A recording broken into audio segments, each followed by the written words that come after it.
네, 이성만 의원입니다. 먼저 후보자님 지명을 축하드리고요. 장시간 고생이 많습니다. 그 질문 드리겠습니다. 2019년도 기준으로 해서 통계청 발표된 거를 보니까 중소기업은 우리나라 전체 일자리의 63%를 차지하고 새로 발생하는 신규 일자리의 78%가 중소기업이 배출한다라는 그런 통계가 있습니다.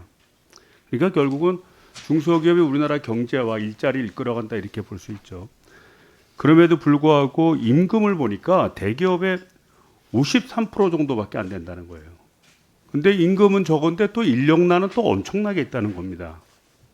이런 여러 가지 문제가 있다 보니까 아마 헌법 123조 3항에서도 국가는 중소기업을 보호 육성하여야 된다. 이런 조항을 과거부터 두고 있지 않은가 이렇게 생각이 됩니다. 또 이런 것이 배경이 돼서 중소기업부터 만들어지지 않았나 생각하는데 동의하십니까? 네, 동의합니다. 그래서 실제 중소기업 정책에 대한 통계를 보니까 2020년 기준으로 해서 전체 중소기업에 소요되는 예산액의 한 53% 정도를 우리 중기부가 역할을 했고요. 사업수로 따지면 한 23.5%, 그러니까 4분의 1이 안 되는 정도의 사업을 중기부가 하고 그다음에 나머지는 각 해당되는 부처에서 중소기업 지원 업무를 한 것으로 판단이 된 겁니다. 제가 오래되지는 않았지만 이렇게 21대 국회에 와서 또 우리 산중위에 이렇게 업무를 쭉 보고받다 보니까 우리 중기부가 집행일은 참 잘하는 것 같아요.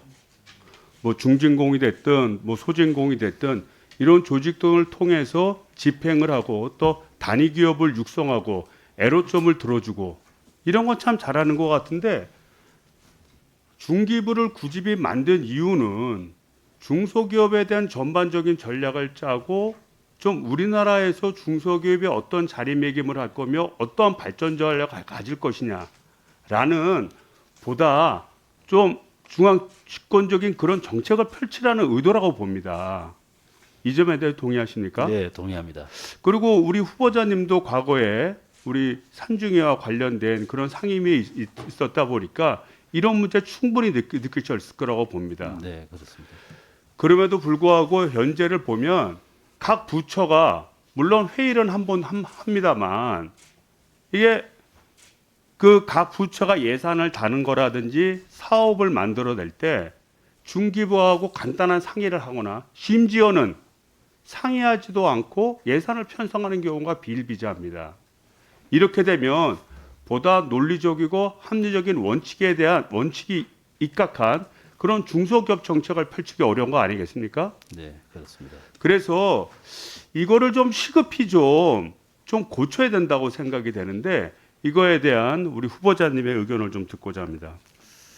중소기업 정책 전체를 관할하는 좀 격산된 회의체 같은 게 정부 부처 내에 있어서 좀 통일적으로 관장을 한다면 중소기업 관련되는 여러 가지 정책들이 지금보다는 좀 더 통일적으로 집행되고 또 수립될 수 있지 않을까 생각합니다. 그래서 그런 총괄 기능을 가지려고 한다면 관계되는 많은 부처를 아마 설득을 해야 될 겁니다. 네, 또는 예산과 관련해서는 기재부하고 또 논의도 해야 될 겁니다. 그래서 사실은 우리 중기부 장관으로 내정될 때 제가 후보자님이 되신 거를 참 잘 됐다라고 생각을 했습니다. 그 이유는 바로 현직이 의원이시고 충분히 의원 생활을 하셨기 때문에 좀 국회를 통해서든 다각도의 방법을 통해서 일을 만들어낼 수 있지 않을까 이런 생각이 때문입니다.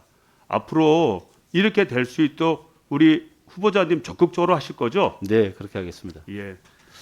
그 다음에 아까 그 재난지원금과 관련해서도 똑같은 의견입니다. 사실은 앞서서 많은 의원님들이 그 이제 얘기를 하신 부분하고 일맥상통하는데 언론이나 이렇게 보면 우리가 지금 앞서서 그 집행했던 세희망 자금이라든지 버팀목 자금을 중기부가 소진공을 통해서 열심히 집행을 했다. 이런 것은 온 국민이 다 알고 있습니다. 그리고 또 효율적으로 하고 있구나. 저도 그렇게 평가하고 있습니다. 부분적으로 잘못된 문제는 이제 개선하면 되겠죠. 근데 문제는 과연 버팀목 자금을 왜 이렇게 짜야 되는지, 또 세희망 자금은 왜 그 정도 예산을 편성해야 되는지, 이러는 부분에 대한 중기부의 목소리가 전혀 없다는 겁니다. 즉 우리 소상공인에 대한 주무부처는 우리 중기부 아니겠습니까? 네, 그렇습니다. 그러면 중기부는 소상공인의 입장에서 소상공인에게 충분한 손실보상이 되려고 한다면 각각의 기준에 따라 어떠한 예산이 필요하다는 보관을 가지고 정책적인 내용을 펼쳐야 됨에도 불구하고 결정되는 사실을 집행만 하는 꼴이 아니냐 이렇게 생각이 돼요. 이런 지적에 대해서 어떻게 생각하십니까? 근데 이제 워낙 큰 자금을 이제 신속하게 지급하는 방식이다 보니 이제 그렇게 보이실 수도 있을 거라고 봅니다. 근데 실제로 중기부 내에서는 이 소상공인 정책과 관련한 업무들을 사실 굉장히 많이 하고 있습니다. 있는데 이 부분이 의원님 잘 아시겠지만 지금 굉장히 좀 부족합니다.